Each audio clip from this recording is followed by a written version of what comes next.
Welcome to Engaging with Monique, a podcast where you can find inspiration and hear from people who are engaging with the world in exciting and inspiring ways. Let's jump right in with Monique. Hi, I'm Dr. Monique Henderson, here with Engaging with Monique, a program designed to inspire and challenge you to make your world better and to find meaning in your daily life. I'm so excited today to have with me the very busy and very talented Tara Dortch. Tara, we're just going to kind of jump in. I'm thinking about how you and I connected, and we really connected at first through work. Through work and education, but we've sort of stayed in touch as much as busy people can, sometimes on social media, sometimes by text, but just have really appreciated you through the years. And I'm excited to have you in this space today so that we can share you with other folks. So I appreciate the opportunity. Yes. So let's just jump right in. What's it like to be you right now? How do you spend your time, and what's it like to be you in this season? This season is very busy. Yes. So to be me right now is to be excited. I'm excited about this new season. I've been through a lot. And so now it's just an opportunity to just be me. Just be me. This new me that I am becoming as an edupreneur. Yeah. I call myself an edupreneur. I guess technically I'm also an entrepreneur. entrepreneur. Yes, you are. So just becoming this edupreneur, stepping into things that I have never done before as an adult, and just doing it scared and stepping out on faith, and just, so to be me right now is very busy, very risk taking. Yes. And it's exciting. It's an exciting time. Right. So tell us just kind of 2 or 3 things that you're investing your time and energy in right now, and then you'll kind of talk through why you're doing that, right? So what are 2 or 3 things that take a lot of your time? So the first thing is I have a senior this year. Yay. So that is taking a lot of time. That's a full-time job from what I understand. Yeah. That is a full-time job. And he's my only one. So, I'm being the extra mom, that mom. Yeah. So having a senior, then opening this new business, a micro school with my co-founder and partner. And the other thing is, I competed in the Miss Black Mississippi USA pageant, and that was to share my platform, just getting my story out there and starting my book. So those are the 3 things that are keeping me busy right now, and will probably keep me busy for a long time, at least through 2026. Yeah. That's a full slate. Yes. So talk to us. So for people that don't know what a micro school is, I mean, I'm in education, and until recently, I wasn't exactly sure what we were talking about with that. But basically, what is a micro school? So micro school is a blend of homeschool and, you can say, like Montessori for lack of words. So it is the freedom to learn how you need to learn. It's a movement right now. Micro schools have been around for years. Right. A lot of micro schools actually came out during COVID. Right. Because homeschooling mothers, they opened their home up to other families because they were already doing homeschool. And so they opened their homes up to families where the kids were at home and parents was like, okay, now what? Yes. And so homeschool, the movement really became big then. And then now with the state of education, a lot of our families are looking for, especially those parents of neurodivergent children, they're looking for something smaller, more intimate, more individualized for their children. And so we call it, we're unlearning school. The way that we were taught to be educators, the way that we learned as students, while some of those practices are still relevant, those foundational skills are still relevant now, our kids they need to learn what they need and how they learn. In a way that they learn, because there's nothing they can't pick up a phone and ask Chatty about. That's what my co-founder called it, Chatty. ChatGPT. There's nothing they can't ask Chatty. There's nothing they can't Google. Right. So we have to make school something that still intrigues. And so micro school does that. They range from farm schools to accredited high schools and full-blown schools. Right. So a lot of schools mimic the one-room schools. So they mimic those, and there are some that they're actually called one-room schools. Right. So that's what a micro school is. It's just the freedom to learn how you need to learn. Typically in a smaller setting. Typically in a smaller setting. Sure. Well, that's exciting. And then talk to us. Oh my goodness. I have to confess that I don't think I've never given a lot of thought to pageant life. Right? And so shockingly. And so that was when I saw that you were doing that and heard that you were doing that, I was like, wow, how did that come to be? Like, how was that? Because I'm like, certainly you did not just have a surplus of time, right? And so I'm like, Absolutely not. what is it? I mean, I have a daughter that's done just a little bit of that sort of stuff in terms of cheerleading and a little bit of that. And I'm like, that even just getting ready for a pageant takes time. Like, Yes. And learning, unless you just already were really natural at it, even learning to pose. Like, I know my daughter did a weight bodybuilding competition and she had to spend a lot of time learning how to pose for that. So it's a whole different world. Why was that something that you wanted to do? Because that's really fascinating to me. So I had connected with the current Miss Black Mississippi, USA. Mm-hmm. And she and I were our sorority sisters, were friends. And a slot opened up. Mm. And so I was also thinking about how to get my platform out there, which focuses around losing my husband. Right. And so I called her and I was like, hey, I see there's an opening. Do you think I should do it? And my whole purpose was to get my platform out there. It was never about the crown for me. And I know people look at me like, how dare you get in this and you don't want the crown? But it wasn't about the crown. It was for my message. And my purpose was to leave an impact through my message. And I did that. And so I just stepped out there. The posing, I got some feedback on that. Yeah. I got feedback on that. And they got the body that they got doing fitness. So I did not do the bodybuilding and all the working out and stuff. Bulking up or whatever it is you're supposed to do. Yeah, whatever you're supposed to do. I didn't do that. I just was authentically me. Right. I love that. And I had fun doing it. You look like you had fun. And I had fun. Yeah. I met some amazing young ladies. Oh, yeah. And I was the oldest one in the family. Were you? Wow. I felt like the auntie. Because they would say things like, oh, they're so mature of you. But yeah, I was the oldest one in the pageant. But I enjoyed meeting those young ladies and being an inspiration to them and just being able to minister to them in a way too. And just be a role model to them. Yeah. Talk to us a little bit about your platform. You mentioned losing your husband. Share with us what you want to share there as far as what you've been through and why, what your message is now. Yeah. So in 2023, my husband was shot by a random shooter. He lived for 8 months until Valentine's Day of 2024. Oh, and so through all of the trauma and the experience, God prepared me. He prepared me for the loss and the life after loss, right? And so I was thinking one day, I was like, we always say I can't live without you, but we have to. Right. And so that's where the name of my book and my platform came from. I can't live without you, but I have to. And so live, if you saw no, because I haven't posted those pictures yet, but live is in all caps because we're still here and we have to live. Right. And so my platform shares about just preparation. So one thing my husband and I had talked about was if anything ever happened to one of us, do this, and this. And we didn't have everything in place, but what we did have in place made life a little easier because losing a spouse, you lose parents, you lose a spouse, you may lose a cousin, you may lose a grandparent. All of those losses are different. And so losing a spouse, you lose an income. Right. And a lot of families, a husband in most cases is the biggest income. So most women and wives are like, oh, what do I do now? I remember, first of all, the shock of your journey, but I also do remember taking comfort for you in the fact that that you did have a career to go back to, that you did have, even if it was going to look different, right?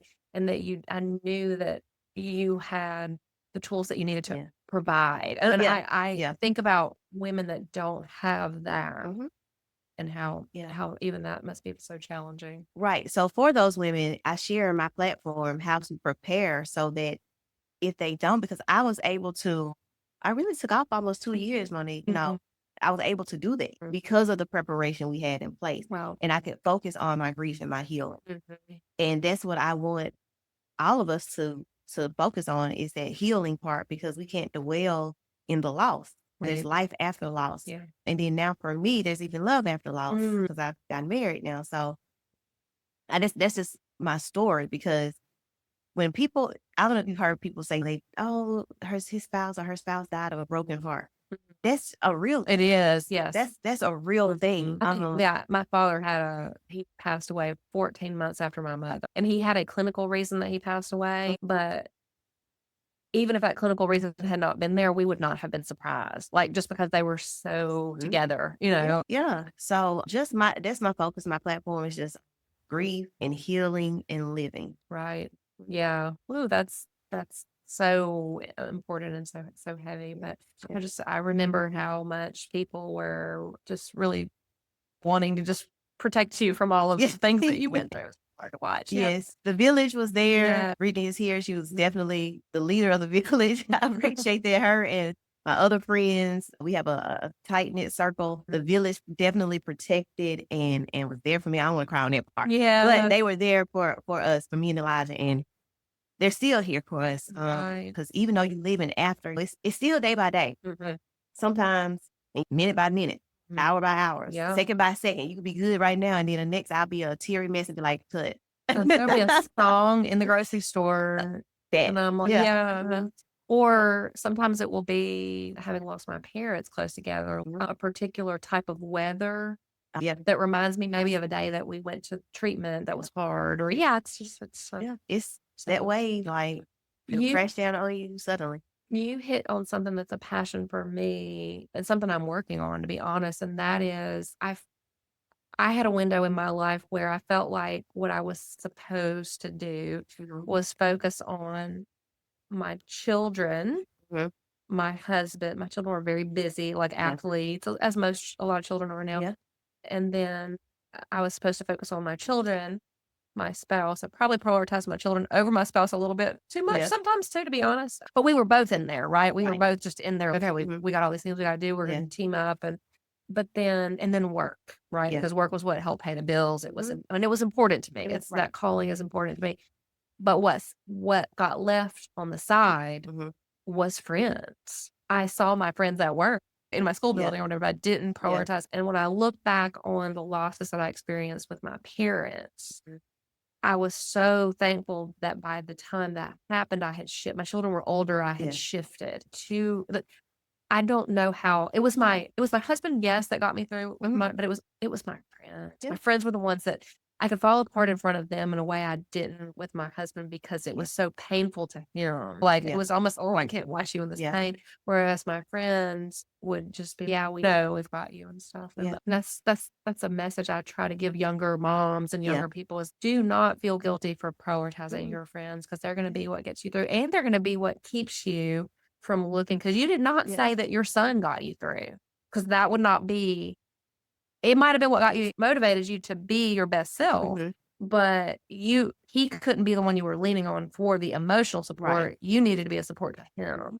Absolutely. And sometimes if we don't have enough support, we can lean on our kids in a way that's not what we need to do. And they're resilient, but we put so much on their shoulders and it's hard for them to, but your support system is so important. And I forgot what I was going to say, but it's part of your self-care. Right. Being there with your friends, that's part of your self-care. Just go have a glass of wine or a cup of coffee or tea or whatever. That's part of your self-care. And it's not selfish. Exactly. It's not, you have to prioritize yourself because we can't pour from empty cups. That's true. And you will crash out. Right. You will crash out. Like I texted them the other day and I was like, I miss y'all. We got to get together. Yes. I've been doing all the pageant things and getting the school up and running. And I was like, I miss y'all. Let's go. Yeah. And I bet you have to do that maybe sometimes more because people might assume, because people do this to me, they might assume that you're too busy. They might assume the schedule is packed. Yeah. And so you probably have to be the one at times. They said that. I thought you were doing this. That's why I didn't want to bother you. Yeah. I just came back from Toronto. I thought you were still in Toronto. I wasn't going to bother you. So we have to sometimes be the ones to reach out. Well, so one more thing before we head to break, and that is, you kind of touched on it, but one of our goals here is to get people to reflect on how do you make your little part of the world better? It's changing at a very fast clip. it can feel really hard and really disorienting at times for folks. So what are a couple ways that you try to make your little piece of the world better? So I have this quote that I live by, and it came from my mom. Mm. Every day may not be a good day, but there's good in every day. And I always try to look at the positive in every situation. I know my friends and my husband probably, I want to be mad, and you want me to be, and it's okay. Right. Let's look at the positive. What did you get out of it? What was the value added for you? Yes, you may be mad. Yes, you want to flip this table over. But I try to make my little piece of the world be more peaceful. And that's why Peace Academy, my mama always talked about having a peace of mind. That's priceless. And I am heavy on my peace these days. I don't want chaos. I don't want confusion. I don't want drama. I am dramatic, but I don't want drama. Yes. It's just trying to be peaceful and bringing peace. That's how I make my little piece of the world better, is by trying to just keep the peace, because I don't like being all frazzled and that energy. I pick up other people's energy. Right, me too. And I have to watch that. I have to be very careful of that. I don't know if that's the cancer in me, that person, that empath, but I take on other people's feelings. I can feel their spirits, and I don't like this. So I try to bring peace because I want to be calm and peaceful. So that's how I bring. Yeah, you and I both have done training with adults. And sometimes if an adult comes in the room and they're a little angry or a little anxious, not really so much anger, because I don't trend there too much. Yeah. But if someone comes in the room really stressed or really anxious, I will suddenly just be like, oh my goodness, I'll start thinking that I'm really stressed. And I'm like, I don't have, what am I doing? Yeah. Let's just stop and think about that. All right. Well, oh my goodness, thanks so much. You've given us so much to think about already.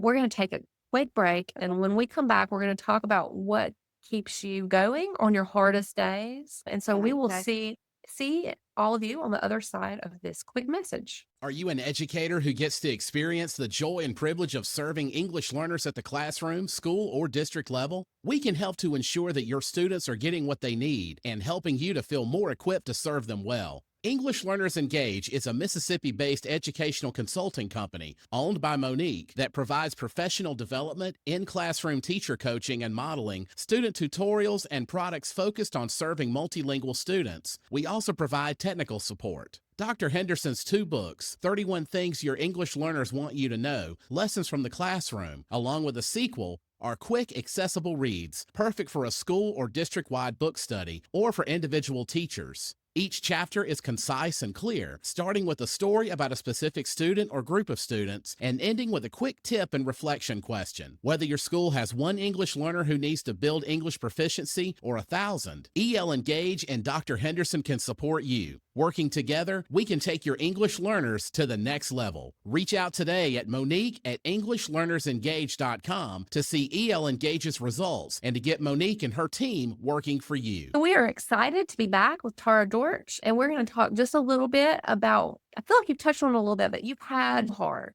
Absolutely. Most of us, if we get to a certain point in life, do know hard, but I feel like you've had some experiences that definitely are on the higher end of hard. So what gets you up and out of bed on the days that maybe it's a little bit harder? So first thing, absolutely, is only by God's grace and mercy. Some days I get out of bed. The other is my son. I don't want him to see me down. Right. I do want him to see me work through hard days and how you get through them and persevere. But I also want him to know that it's okay to not be okay sometimes. Right. Because we do just try to keep going. And then the other thing is that my business gets me up. My business partner, she keeps me going. And I want to do it for the kids. I want to show up for my students that we have. And that's what gets me up. And now my husband, so I have a new name, Tara Dortch Jones. Yes. And so I try to show up. I try to show up for my people. And so that's what gets me up. I think about that. Like, you got to show up for people. Yeah. Especially if you want them to show up for you. So you have to show up. Yeah. Gosh, you're saying so many important things, but I think one of the things that you said that hit me is letting your son know that it also is okay to not be okay. You know, there's that idea right now of, what is it? Toxic positivity. And I realize that at times I have possibly been guilty of that in my home, where I'm just like, we're fortunate to have a home. We're fortunate to have food. We're fortunate to not be in a war-torn country at the moment. Like, you know, kind of go into this thing. Yeah. And I realized that my children thought that my happiness and my joy was easy. Does that make sense? Yes. They didn't understand that I was having to sometimes fight for that, strive for that. Yep. And so I have a lot more transparency. My son is still in our home. And a lot of transparency, even around our business. Yeah. Like sometimes he'll be with me and like, oh my goodness, I'm so happy this contract just came in on my phone, right? You know, and later though, I'll go back and be like, hey, I just want to clarify. This contract came in, but this is the result of years of relationship. Or this is the result of these different meetings and this different work. Because sometimes we do almost make things look too easy. Too easy. Yeah. You're right. You're right. So I ask him every day, how was your day? And if I didn't have a good day, I've started saying, I really didn't have a good day. Or this happened or this happened. And he'll be like, oh, well, what did you do? How did you handle it? I'd be like, oh, well, I wasn't ready for that question. Yeah. But I'm glad we can have those conversations. Right. I want him to be able to, again, see me. I worked through a hard day. But and I'm trying to learn to be more present too. How you were saying we do so much here. And I'm trying to find a balance. I'm trying to be more present. Right. When I'm in a space. If we're having dinner, I'm trying to be present there. If we're in the car having a conversation, I'm trying to be present there. So yeah. I've had to, you said be present. There's an app called Be Present. And since I don't get paid by them, they're not a sponsor, but if they won't be, they can reach out. But Be Present is an app that allows you to kind of gamify not being on your phone when you set boundaries around it. So I have something set now on my phone because I had to scale back my social media use a little bit. And so I have mine set where I'm on, and it's still a long time, but I don't allow myself more than 7 minutes, 7 times a day on social media from my phone. Now, if I'm doing something for work, I'll jump on and schedule that out. And what I have found is since I have started now, I'm not even staying on the full 7 minutes. It was just something about breaking that scroll because I was just scroll. And then where did these 90 minutes go? 90 minutes is valuable. You can do a lot in 90 minutes. So yeah, so we're all navigating that being present for sure. So what are some, I don't know, Jonathan, you're going to have to cut here. What have you learned in your work with the pageant? What do you think 2 or 3 things are that you kind of learned there that, I mean, what changed in you, or did the experience shape you or change you, or did you learn what did you learn from that? Because that's a very brave thing to have done. Yeah. So one thing I learned, hold people accountable. Hold people accountable. And don't be afraid to hold people accountable, right? Because there's one thing I'm learning is that people do not want to take accountability for much. Yeah. But hold people accountable. I mean, we're adults. We should be able to communicate effectively to hold people accountable. Also, I said, do it scared. I didn't know what I was stepping into. I was scared for you. Yes. It's totally irrational. I was like, be scared. I was most afraid of my talent. And so I didn't tell people this. Yeah. I did stand-up comedy for my talent. Did you? I did. So you kind of front my hand and some of that. I remember. Yeah. So the talent, but it was a satire on losing my husband. Oh. Right. And so I'll let you see him. I bet that was I'll let you see a recording of it. But so do it scared. I was so scared and so afraid. And it's funny that on my feedback, that's the part they loved it. Oh, that was so risky. Yeah. But you nailed it. And I was like, that sounds exciting. Yeah. And then so the other thing would be accountability, hold people accountable, communicate effectively, do it scared, and what else? Be you. Just be you. Be authentically you. And be the inspiration. Let people want to be around you. Your shirt says Good Energy Club. Just be that good energy. Right. I learned that, especially the pageantry world it's hard. It's hard. And some of these girls were in it for the long haul. They're going out of this pageant straight to another pageant. TT, that's not for me. That's auntie can't do that. But for those of us, or those young ladies who want to do that, to hold people accountable, communicate effectively, and just be you. Just be you. I learned that to be, and even as real as I am, I learned to be more authentic. Yeah, I love that. So we're going to take one more break, and then when we come back, let's talk just a little bit more about that authenticity piece, because one of the things I'm wondering is I'd love to hear how you manage other people's perceptions of how you have handled grief, or other people's perceptions of how you've handled just life and that tendency to judge. So we'll talk about that after this quick break. If you have enjoyed this podcast and some of the messages and ideas shared by Dr. Henderson here on Engaging with Monique, why not have her come and speak to your school, community group, conference, or nonprofit? From California to Texas to Mississippi to South Dakota, Dr. Henderson has extensive experience connecting with both large and small groups. Her energy and insights can challenge and grow your team to make a difference, even in challenging times of rapid change. As a former journalist and educational researcher, she is also skilled at facilitating panel discussions for a variety of groups. As one client said, Dr. Henderson is always the most energetic person in the room, and she can help to serve as a great reminder of why the work that we do matters, today and always. Email Monique at EnglishLearnersEngage.com or go to EngagingWithMonique.com for more information. We are back again with Tara Dortch. Tara, talk to us. You just said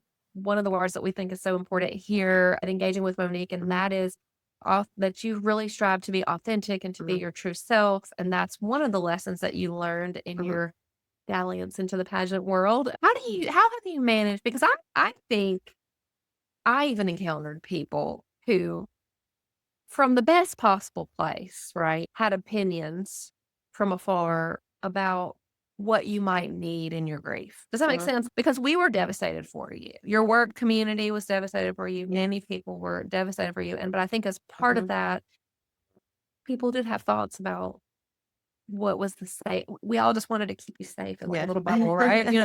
And so how do you navigate being authentic when people have big feelings or opinions about how you should be, how grief should look, or how your life should look, I guess. Yeah. So, and this is probably going to be contradictory. I let people see what I want them to see.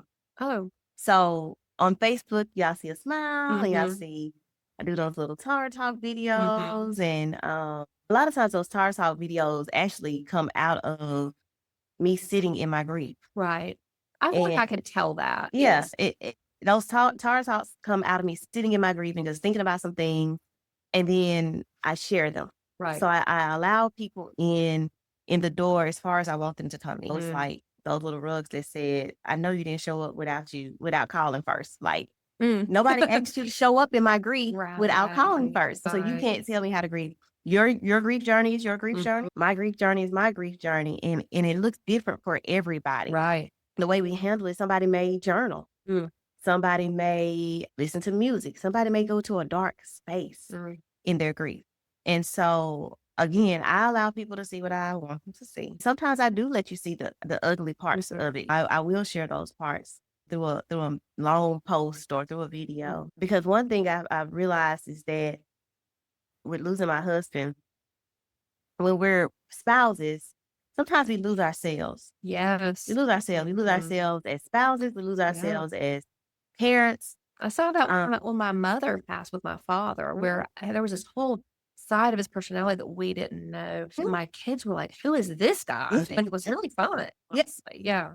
Exactly. So that's why I said now I'm being authentically Tara. I even said that, I was like, girl, what are you doing? I'm just being free me. I've lost 70 pounds. Yes. Oh my goodness. I feel like a new person. I look like a new person. I went to see my mom's best friend. I got to tell this. It's so funny. So I walked in her office and she was like, how may I help you? And I was like, it's me. And she was like, how? Yeah. She did not recognize me. Oh, I recognized me, and it was so funny. But and that's kind of symbolic of where I'm at. Like I'm becoming a new person. We're in healing and happy. That's my journey. That's where I'm headed, to be healed and happy. And you know what? Maybe we shouldn't put an ED on it, because it's never finite. it's not. Healing is a journey, and it's a process, and it's what I want to say. It's it's a process. It takes time. Right. And it may be cyclical. It's not linear, right? Right. Like, healing is not linear. It's not. It's not. It's a roller coaster for sure. Because sometimes you can feel like I'm good, and then you go like, I'm not. Yes. Then you're on the phone with your therapist, like, can you get me in now? Yes. Like now, for real. And so that's where I'm at, just becoming me again, or a new me. Maybe maybe she never did exist. I don't know, but I'm becoming. Right. Who wrote that book? Michelle Obama, Becoming. Who wrote that? But yeah. I know. It's somebody wrote it, but yeah, we're gonna look that up. Put that in the show notes. Yeah. So I'm becoming this new person in this new season. And so I got married on August 8th. Right.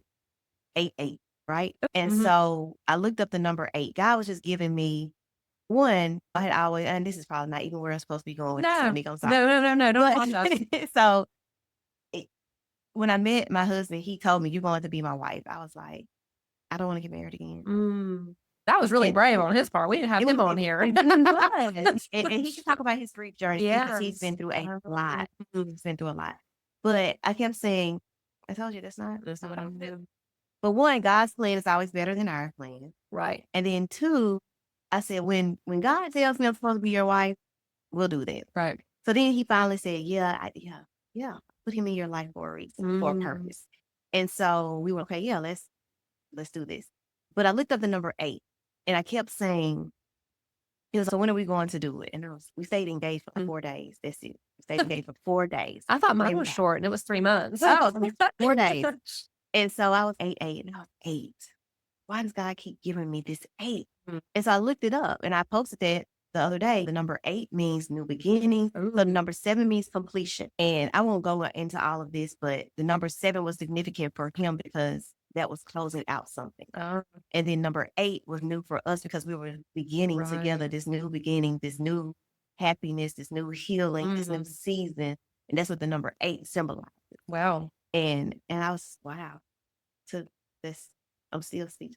Yeah, that is. Oh my goodness. Oh my gosh. Thank you just so much for all of your transparency. And this is one of the many reasons that you're so loved by so many people. When we come back, we're going to take another break. And then when we come back, I want to have you give us 2 pieces. You've already given us a whole lot to process and think about. And I love it. Okay. But when we come back, let's end with 2 pieces of advice that you've either think will be valuable in some way for our guests, and we'll take it from there. Hey, my name is Jonathan Tullos. I'm the guy that's been editing this podcast, and if you like what you're hearing, I'd love to talk to you about what I can do for your nonprofit or your church or parachurch organization. I'm the founder of Strangely Warmed Media, a digital media consultancy that specializes in taking organizations to where they want to be in all aspects of digital media, including websites, podcasts, live streaming, and more. If you want to learn more, I invite you to visit my website at strangelywarmed.media. That's strangelywarmed.media. And learn about how Strangely Warmed Media can partner with you. Okay, we are back one more time with my friend and probably now feel like your friend, Tara Dortch. And so you've given us so much to think. As we're wrapping up, would you mind sharing just 2 pieces of advice that you either have been given to you or that you've learned yourself that you worth sharing? Okay. So the first piece of advice is to always look for the added value. Either what value can you add to someone's life, the situation, and then what added value is someone else or whatever, what added value are you getting from that person, from that endeavor, from that situation? What added value are you getting? Always strive to add value to any situation. Or any person that is put in your pathway, right? And then another piece of advice, and I've said it several times, is to do it scared, step out on faith, trust it. Because if it is what you're supposed to be doing, it will not be chaos, it will not be confusion, and everything will align and fall in place. Right. That's awesome. When you said that about, doing something when you're scared, it made me think about fear because I had a conversation this morning with someone about fear. And if you think about it, sometimes we think, oh no, but what if we fail, right? What if our business fails, for example, right? But I think of a business that I had with a friend, 15, 20 years ago. And the business relationship did not continue. It was something that like our seasons changed. It didn't continue. It never 100% got off the ground, right? In a way that people might think, but it wasn't a failure because I learned some foundational things. And then those things were meant to kind of be planted and ruminate for a while. And then a lot of those lessons came back into play when I started my education consulting company a few years ago. So it's interesting. I think we get so caught up in, oh no, what if this seems like a failure or what, but Really What is that? says, yeah. Oh my goodness, Tara, thank you so much for such a great conversation. I knew that you would just be so engaging. We probably honestly are going to have to bother you to come back on again because you've given us a lot to Anytime. think about. So, unfortunately, as much as we hate it, our time for today is coming to an end, but we'll be back again soon. In the meantime, check out the show notes and be sure to follow us wherever you get your podcasts or follow us on YouTube. Tell a friend and check us out also on Facebook and Instagram at Engaging with Monique. Thanks for spending part of your day engaging with Monique. Don't forget to subscribe and follow us on YouTube and wherever you get your podcasts, so you'll know when the next episode drops. Find our Facebook page for show notes and more. And don't forget to tell a friend about how much you love engaging with Monique.